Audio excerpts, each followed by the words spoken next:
Well, I guess as you can see, I'm beginning to get the foreground organized here. I went over with a heavier layer of stain onto these rocks once I decided where I wanted them painted, as well as this. This is a rock here, foreground rock. This will be an old and very weathered stump. So anyway, that's good enough for now. I'm going to move some of this color. I'm going to keep toning it down. I'm going to move it up into this direction. Now, I haven't decided exactly what the shapes are going to be here, nor the edge of this section of bedrock. But mainly I want the shape of it. I know that I want to bring this color back up and over here, because I know that that's going to create the shape of this general sort of rocky island, if you will. So these colors are what do we have? A bit of cad yellow, burnt sienna, yellow ochre, alizarin crimson, raw umber when I really want to tone it down. So I'm going to take sort of this color and these colors, and I'm going to get darker and darker and move my way over here. So I'll just get to that actually. It's a large painting. I'm a slow and lazy painter, so I spend a lot of time thinking about things rather than doing. And this painting is no exception.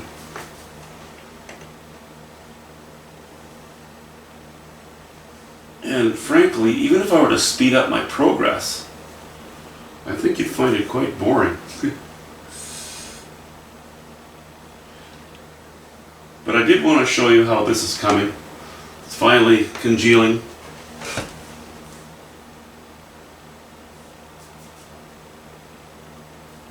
And it's a little worrisome that I don't know my shapes here exactly. I'm going to take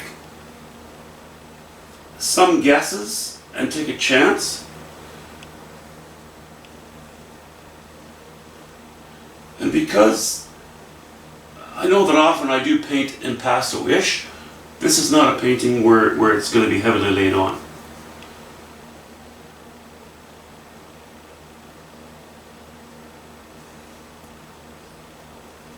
Where the paint's going to be heavily laid on. So I'm going to just paint designs. And thankfully, as we're used to, sometimes we look at clouds and go, oh, this looks like that, that looks like this.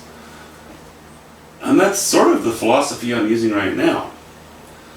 I'm pretty sure, or confident enough, that I can make this look like something.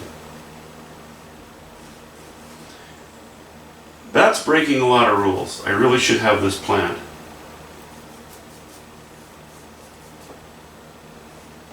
Using a lot of umber here. I'm not using any turpentine or paint thinner.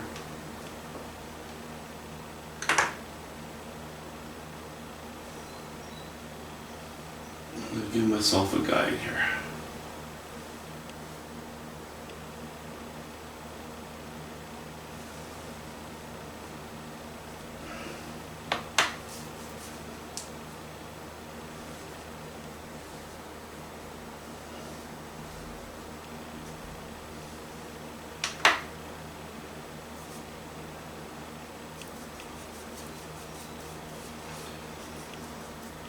I've got alizarin crimson here, here, and here.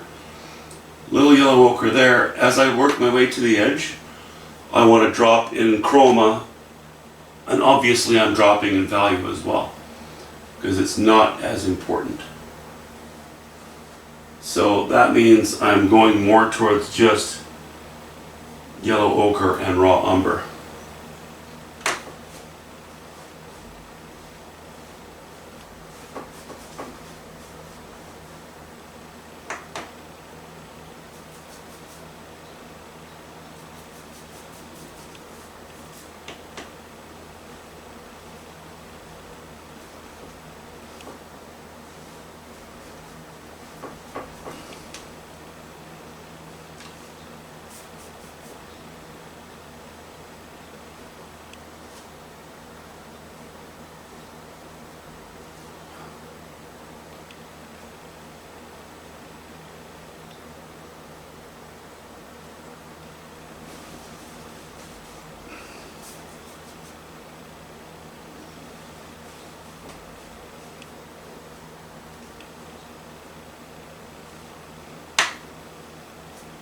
Okay. Hint of ultramarine blue and raw umber.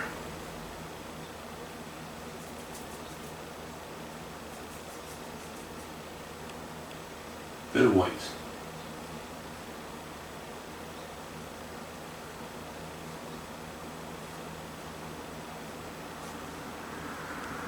I know I preach about not being willy-nilly,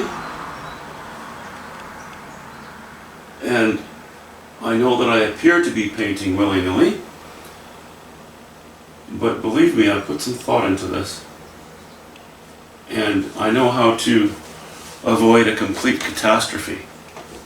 At least that's my story, and I'm sticking to it for the time being.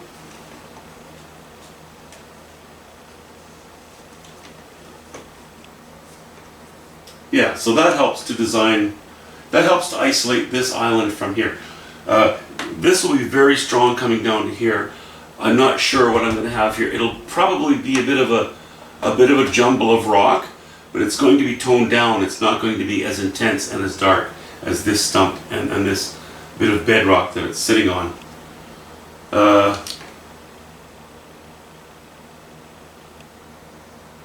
Yeah, it's coming. You know, I've ignored this for the time being. I know what to do with it.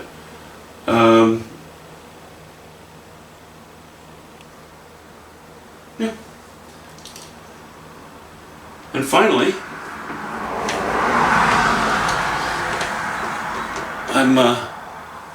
I'm sporting a really good haircut, eh? Like really good haircut. I did it myself, so it's not that good. Anyway, have a good weekend. See ya. Oh, like if you like. Like if you like. Don't like if you don't like. Thanks. See ya.